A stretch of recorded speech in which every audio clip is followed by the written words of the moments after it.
Hallelujah! God is moving in amazing ways. Let us give Him all the glory. Praise the Lord. नीति वचन 28:13 में लिखा है, जो अपना अपराध छिपा रखता है उसका कार्य सफल नहीं होता, परंतु जो मान लेता और छोड़ भी देता है उस पर दया की जाएगी।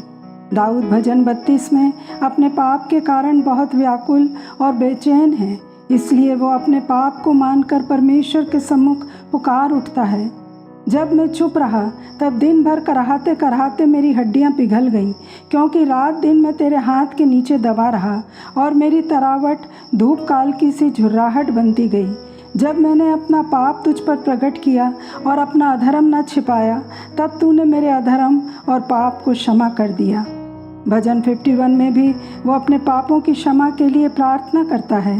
हे परमेश्वर, अपनी करुणा के अनुसार मुझ पर अनुग्रह कर, अपनी बड़ी दया के अनुसार मेरे अपराधों को मिटा दे। मुझे भली भांति धोकर मेरा अधर्म दूर कर और मेरा पाप छुड़ाकर मुझे शुद्ध कर। मैं तो अपने अपराधों को जानता हूँ और मेरा पाप निरंतर मेरी दृष्टि में रहता है। मैंने केवल तेरे ही विरुद्ध पाप किया और जो तेरी दृष्टि में बुरा है वही किया है।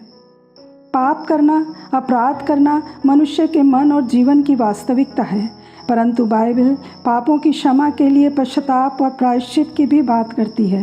हालांकि यीशु मसीह हमारे पापों का प्रायश्चित है, और केवल हमारे ही नहीं वरन सारे जगत के पापों का भी, और हम यीशु के क्रूस पर बलिदान के द्वारा पाप के प्रभाव से मुक्त हो जाते हैं। फिर भी हम अपने पापों के लिए उत्तरदायी हैं, जो केवल यीशु पर विश्वास और पश्चाताप के द्वारा पूरा किया जा सकता है। पश्चाताप का विश्वास से संबंध है।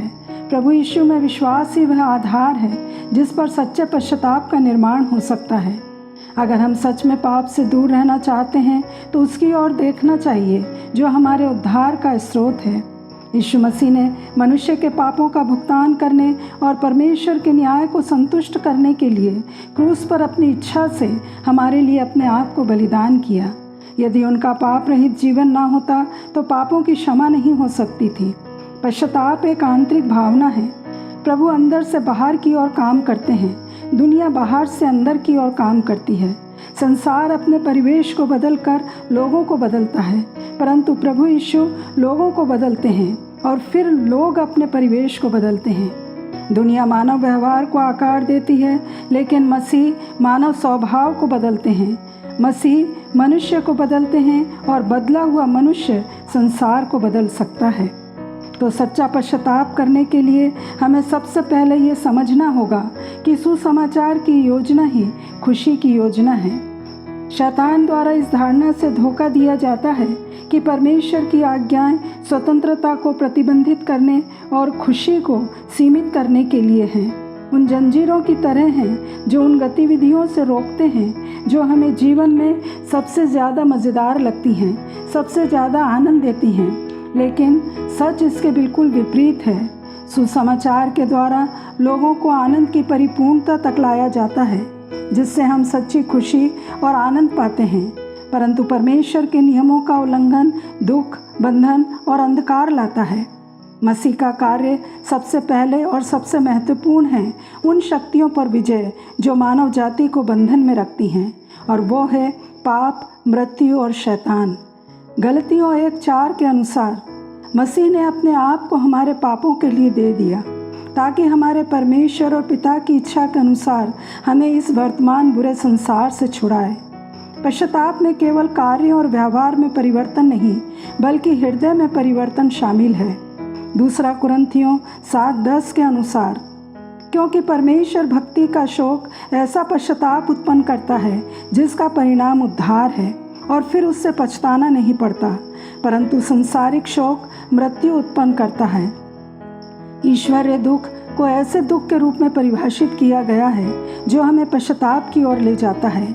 यह गहरी अनुभूति है जब हम सोचते हैं कि मैंने अपने पिता परमेश्वर को दुखी किया है। मेरे पापों के कारण मेरे उद्धारकर्ता को पीड़ा और कष्ट सहना पड़ा और उसके शरीर के हर छिद्र से खून बह रहा था। यह है वो वास्तविक मानसिक और आध्यात्मिक पीड़ा जिसे टूटा हुआ हृदय और पश्चातापी आत्मा कहा गया है। भजन 34:18 में लिखा है, यहोवा टूटे मन वालों के समीप रहता है और पिसे हुओं का उद्धार करता है। वो टूटे और पिसे हुए मन को तुच्छ नहीं जानता। बहुत बार हमें केवल दुख होता है कि हम पकड़े गए। दुख होता है कि कुछ लोगों के आकलन में हम नीचे हो गए। हमें वो परिणाम भुगतने होंगे जिन्हें हम पसंद नहीं करते। परंतु ईश्वरीय शोक इससे अलग है।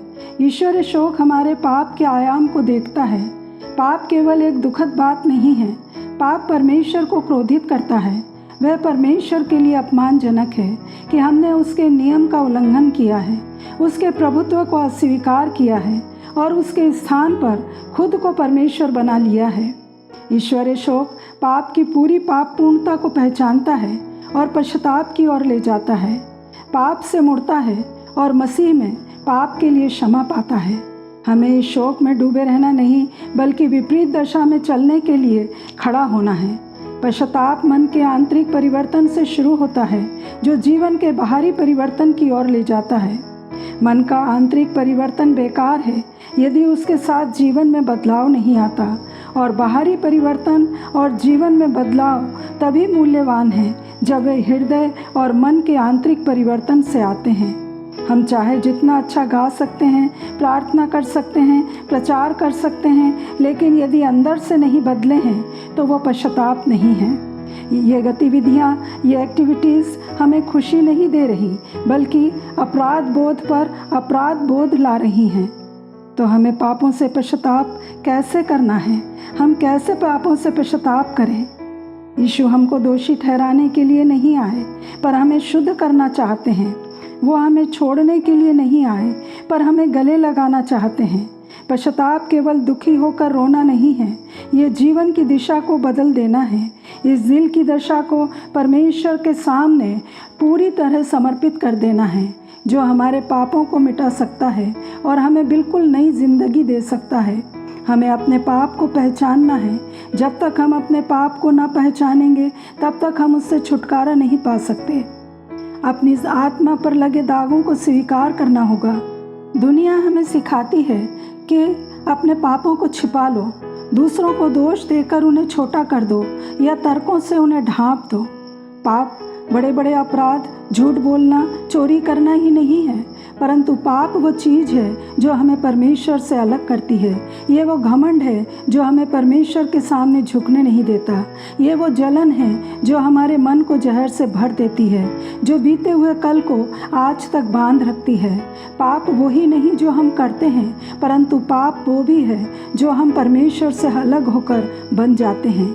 यशाया 59:2 में लिखा है, तुम्हारे अधर्म के कामों ने तुमको तुम्हारे परमेश्वर से अलग कर दिया है, और तुम्हारे पापों के कारण उसका मुंह तुमसे ऐसा छिपा है कि वह नहीं सुनता।